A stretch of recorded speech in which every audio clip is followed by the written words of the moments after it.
a week from today is the eve of a new year. On the heels of holiday spending, many of us may be looking at getting our finances in order. To do that myself, WMAR 2 News' Mallory Safasti has details on how to position yourself for financial success in 2020.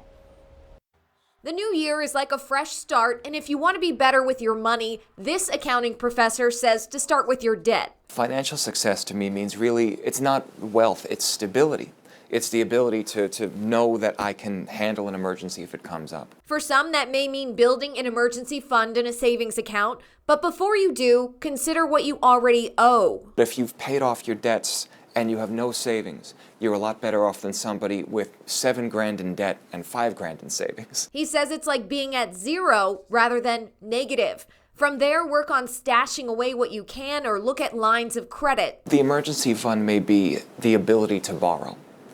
You know, if I have a line of credit available that I'm not using, well, that doesn't cost me anything. And your credit score impacts how much you can borrow. Building that number should be another goal. Then think about the future. If you've got kids, set up a 529 plan so that their college tuition will be at least partially covered.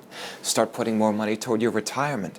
You know, there are some emergencies we can't plan for, but there are plenty of eventualities that we know are going to happen. The Treasury Department increased the 401k contribution limits for 2020 from $19,000 to $19,500. It's a small boost that can mean big returns further down the road. Especially, honestly, if you're younger, with compound interest, that could be hundreds of thousands of dollars by the time you retire. So I've got students of mine who are graduating. They don't know how much they should contribute to their 401k.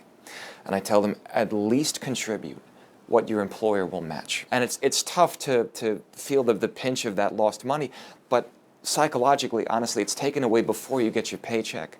So if you can budget for that slightly lower amount, it's almost as if the money's not even missed. Reevaluate your budget, and most importantly, drop the services you haven't been using. What's great is a lot of credit card companies will actually give you a nice little pie chart with where your spending is going.